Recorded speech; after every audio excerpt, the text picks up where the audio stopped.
Alright, so here are the solutions to the first practice problems for the instruction set architecture. So the first problem was as follows. Execute this program and fill in the register file. What we see in this program is we start out with two add instructions and subtract instruction.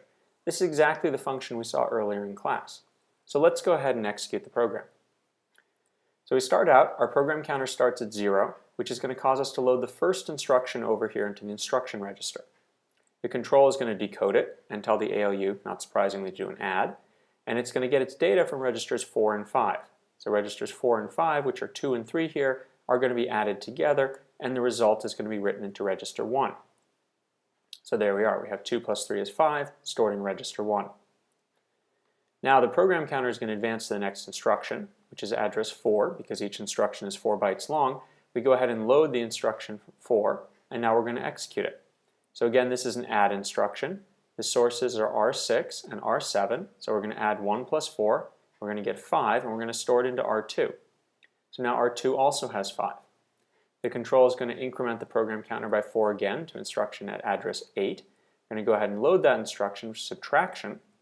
The control is going to tell the ALU to do a subtraction, and we're going to take registers R1 and R2, which are both 5. So we're going to do 5 minus 5, subtract them, and write the results into R3 or 0.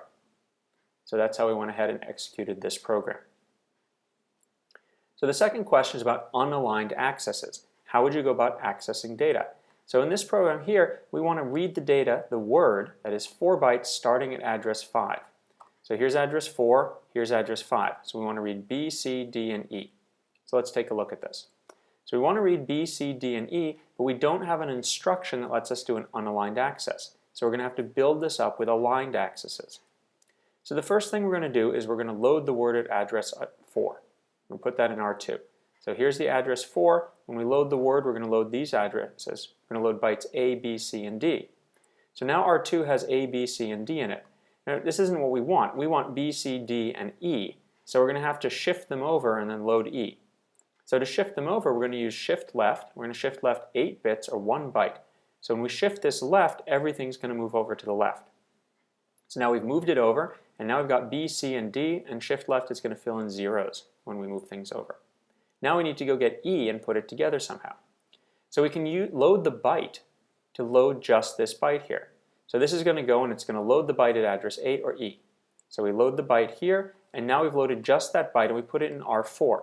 So R4 has 0, 0, 0, and E, and R2 has B, C, D, and 0, and we need to combine these together to get the data we want, which is B, C, D, and E.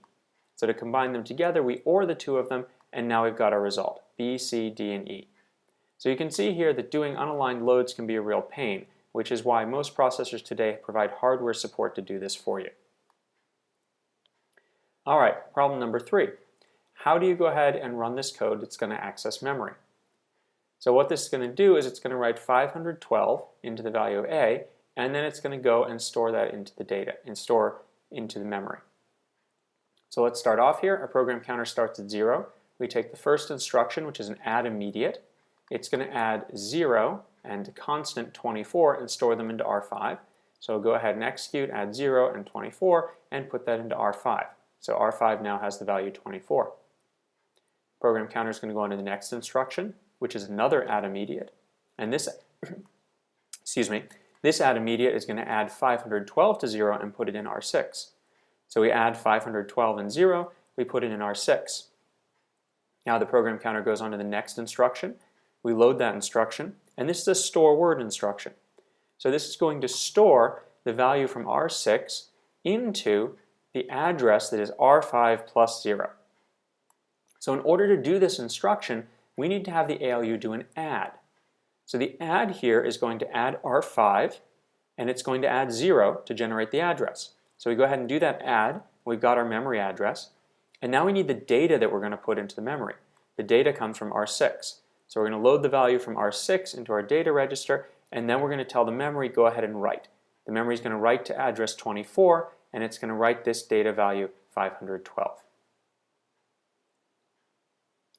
Here's a question about the register file. And the question is, how many simultaneous reads and writes do we need to support the following instructions? So let's take a look at that. So for this first instruction, we have one register we're going to write to, one register we're going to read from, and a constant. So we need to write R3, read R5, and we have one constant. Here's a subtraction instruction. So we're going to store into R4, we need to write to R4, and we're going to read from R5 and R12. So 1 we need to write, 2 we need to read, no constants. How about branch equal?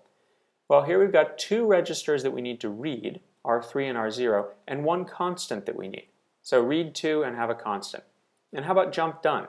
Well, jump done just has 1 constant. It doesn't do any reads or writes. Now, given that we've taken a look at this, what's the minimum number of simultaneous reads and writes that we need to work with MIPS? Well, we can look at these instructions up here and we can see that we need to be able to read 2 things and write 1 thing at all times. So here's an instruction which does that. Not all instructions do that, but we have to be able to support at least that much. Here's a question about branching.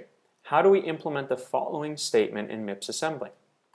So here we want to say if a is equal to b minus 7, then we increment a by 2, otherwise we skip. And we put a in R4 and b in R5. So let's take a look at this. The first thing we need to do is be able to calculate this here. But remember, we only have branch on 0. So we need to come up with a 0 condition for this. So what we're going to do is we're going to store into R2 R5 minus 7 using add I. So if R2 is 0, that meant that R5 minus 7 is 0. Now we can do a branch not equal.